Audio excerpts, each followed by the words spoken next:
Hello students, मैं doctor Anupreeta Mishra. आप Anupreeta Mishra electrical engineering के चैनल पर डीसी जनरेटर, डीसी मशीन से रिलेटेड कंटेंट स्टडी कर रहे हैं और आज मैं आपको एक प्रॉब्लम सॉल्व करके बताने वाली हूँ डीसी जनरेटर से रिलेटेड डिफरेंट लॉसेस और इफ़िशियंसी से रिलेटेड। चलिए प्रॉब्लम स्टेटमेंट में पढ़ देती हूँ। A shunt generator delivers 195 amperes at terminal voltage of 200 volts. एक शंट जनरेटर है जिसके टर्मिनल पर 200 वोल्ट्स है और वो लोड को कितना करंट डिलीवर कर रहा है, 195 एम्पियर्स।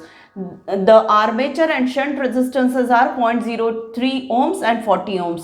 आर्मेचर रेजिस्टेंस जो है वो 0.03 ohms है और शंट रेजिस्टेंस जो है वो 40 ohms है। Iron and frictional losses are 900 watts. Iron and frictional losses का मतलब ही क्या है, कांस्टेंट लॉसेस कितने हैं, 900 वॉट्स है, तो वो मैंने यहाँ पर लिख लिया है। हमें क्या क्या पता करना है, ईएमएफ जनरेटेड पार्ट ए में, पार्ट बी में कॉपर लॉसेस, मतलब पूरे जनरेटर में होने वाले कॉपर लॉसेस, और यहाँ पर हमें देखना है output of the prime mover और इफिशिएंसी इज डिफरेंट।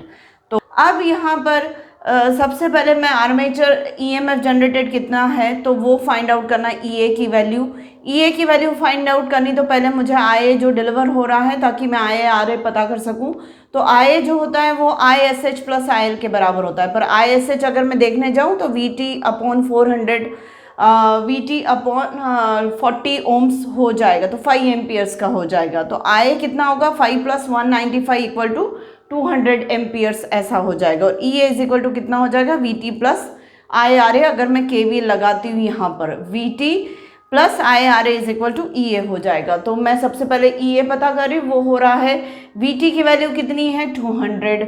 आई ए की वैल्यू भी अभी कितनी आ गई है हमारी, 200, अभी इवैल्यूएट की है। तो 200 इंटू आर ए की वैल्यू 0.03 रखते हैं, तो 200 + 200 इंटू 0.03, ये 200 + 6 मतलब 206 वोल्ट्स हो जाएगा जनरेटेड ईएमएफ। तो हमने पार्ट ए फाइंड आउट कर लिया। पार्ट बी हमें फाइंड आउट करना है टोटल कॉपर लॉसेस। तो एक तो आर्मेचर के अक्रॉस टोटल कॉपर लॉसेस हो रहे हैं I² RA, और दूसरा हो रहा है shunt copper losses. Shunt copper losses अगर लोड हमारा फिक्स है तो हम इसे कांस्टेंट ही मान सकते हैं। तो मैं यहाँ पर ये बोल सकती हूँ कि जब एफिशिएंसी फाइंड आउट करने जाएंगे तो हम इलेक्ट्रिकल लॉसेस एक जगह सब्ट्रैक्ट कर रहे हैं, एक जगह हमारी स्पीड से रिलेटेड सारे लॉसेस सब्ट्रैक्ट कर रहे हैं। तो मैं इनको कांस्टेंट और वेरिएबल लॉसेस ऐसा ना बोलूं, मैं इसको रोटेशनल लॉसेस और कॉपर लॉसेस ऐसा बोल देती हूँ, तो ये ज़्यादा बेनिफिशियल होगा। क्योंकि यहाँ पर जो है इसके अक्रॉस होने वाले कॉपर लॉसेस कांस्टेंट है, यहाँ पर भी लगभग कांस्टेंट जैसा ही है, तो मुझे ऐसा कांस्टेंट शब्द नहीं यूज़ करना चाहिए। यहाँ पे मैं दो टाइप के लॉसेस ले रही हूँ, एक स्पीड की वजह से लॉसेस और एक इलेक्ट्रिकल एनर्जी की वजह से I² R टाइप के लॉसेस ऐसे ले रही हूँ।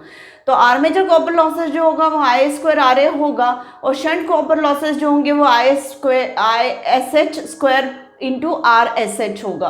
तो I² RA मतलब IA की वैल्यू 200 है, हमने ये फाइंड आउट की हुई है, और RA की वैल्यू 0.03 है, तो इसका स्क्वायर इंटू 0.03 1200 दे देगा। और शंट कॉपर लॉसेस में शंट करंट जो है उसे मैं ISH² RSH की जगह इसके अक्रॉस का वोल्टेज VT, ये VT वोल्टेज इसके अक्रॉस है, तो VT इंटू इसमें से बहने वाला ISH करंट करके भी मैं इसके अक्रॉस का लॉस पावर कॉपर लॉसेस निकाल सकती हूँ। तो मैं 200 इंटू 5 करके 1000 वॉट्स निकाल रही हूँ। तो टोटल कॉपर लॉसेस यहाँ पर कितने हैं, आर्मेचर के अक्रॉस 1200 और इसके अक्रॉस 1000, ऐसे करके 2200 वॉट्स का कॉपर लॉस हो रहा है। अब नेक्स्ट मुझे प्राइम मूवर का इनपुट फाइंड आउट करना है और आउटपुट फाइंड आउट करना है। प्राइम मूवर का आउटपुट मतलब डीसी जनरेटर का इनपुट हुआ, इनपुट टू द जनरेटर, और इनपुट टू द जनरेटर मतलब आउटपुट प्लस लॉसेस भी बोल सकती हूँ। मतलब ये जो होगा ये इनपुट टू द जनरेटर मतलब आउटपुट प्लस लॉसेस भी होगा। अब आउटपुट क्या है, लोड के अक्रॉस पावर जो डिलीवर हो रही वो हो रही VT इंटू IL, और लॉसेस है तो अब 200 इंटू 195 मतलब इसमें इसके अक्रॉस पावर कितनी डिलीवर हो रही, 200 इंटू 195, तो वो लिखा लॉसेस कौन से, रोटेशनल लॉसेस है R और कॉपर लॉसेस है। तो दोनों को मैंने यहाँ पर 900 + 2200 करके कर लिया। तो टोटल जो मुझे मिल रहा है 42100 वॉट्स इतना मिल रहा है, या 42.1 किलो वॉट्स ऐसा मुझे टोटल आउटपुट प्राइम मूवर का मिल रहा है या इनपुट टू द जनरेटर मिल रहा है। अब जो मैंने फ्लो डायग्राम आपको बताया था उसको मैंने और स्क्वीज कर दिया है। तो मैकेनिकल इनपुट में से रोटेशनल लॉसेस कहना चाहिए मुझे, ये सब्ट्रैक्ट हो रहे हैं, और इलेक्ट्रिकल पावर एट आर्मेचर मुझे मिलती है। फिर इलेक्ट्रिकल पावर में से कॉपर लॉसेस I2R टाइप के सारे सब्ट्रैक्ट होंगे तो आउटपुट ऑफ द जनरेटर मिलेगा। तो इसी को मैं कर रही हूँ। आउटपुट क्या है प्राइम मूवर का 42100, मतलब इनपुट क्या है मैकेनिकल जनरेटर को 42100, उसमें से रोटेशनल लॉसेस 900 सब्ट्रैक्ट कर रहे हैं, बचा हुआ इसमें से इसको सब्ट्रैक्ट किया तो 41200 वॉट्स आ रहा है। कॉपर लॉसेस टोटल हम देख ही चुके 2200, तो वो भी सब्ट्रैक्ट करी 2200, तो बाकी बचाओ 39000 वॉट्स है। अब मैं डिफरेंट टाइप की इफिशियंसीज निकालना चाहती हूँ, तो अगर मैं इलेक्ट्रिकल इफिशियंसी निकालना चाहती हूँ तो ये अपॉन ये करूँगी जैसा किया है, तो 94.66 आया। मैकेनिकल इफिशियंसी निकालना चाह रही हूँ तो ये अपॉन ये कर दूंगी तो 97.86 आया। और अगर मैं ओवरऑल एफिशिएंसी निकालना चाहूँगी तो सीधे दिस अपॉन दिस करूँगी तो मुझे ओवरऑल एफिशिएंसी, मतलब यहाँ पर मैं करके देती हूँ आपको ओवरऑल एफिशिएंसी, वो होगी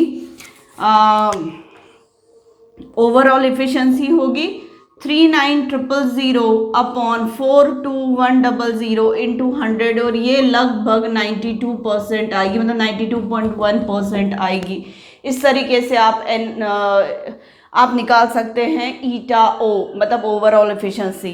तो ये पूरा एक्सप्लेनेशन इस प्रॉब्लम का है कि कैसे सॉल्व कर सकते हैं। और फिर से मैं आपको बता दूं कि कॉपर लॉसेस, लोड बदलने पर कॉपर लॉसेस बदलते तो उसे हम वेरिएबल लॉसेस कहते, अदरवाइज जब तक लोड हमारा कांस्टेंट है तब तक कॉपर लॉसेस भी नेचुरली कांस्टेंट रहेंगे। तो यहाँ पर हम डीसी मशीन में, डीसी जनरेटर में हम रोटेशनल लॉसेस और कॉपर इलेक्ट्रिकल लॉसेस के टर्म्स में बात कर सकते हैं। रोटेशनल लॉसेस मतलब रोटर के घूमने की वजह से क्या क्या हो रहा है, मैग्नेटिक लॉसेस हो रहे हैं, रोटेशनल एंड फ्रिक्शनल लॉसेस हो रहे हैं, विंडेज एंड फ्रिक्शनल लॉसेस हो रहे हैं, तो वो ये है। और इलेक्ट्रिकल करंट फ्लो हो रहा है जहाँ जहाँ से, उसकी वजह से I2R लॉसेस हो रहे हैं, तो मैं उसे कॉपर लॉसेस, इलेक्ट्रिकल लॉसेस भी बोल सकती हूँ। तो जो मैंने लास्ट वीडियो में आपको मैक्सिमम एफिशिएंसी वाला फंडामेंटल बताया, वहाँ पे हम variable losses equal to constant losses के टर्म्स में हम कंडीशन निकालते हैं।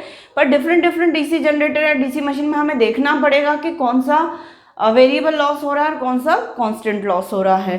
तो इस तरीके से आप सम को सॉल्व कर सकते हैं। तो उम्मीद है मेरा एक्सप्लेनेशन आपको समझ में आया होगा।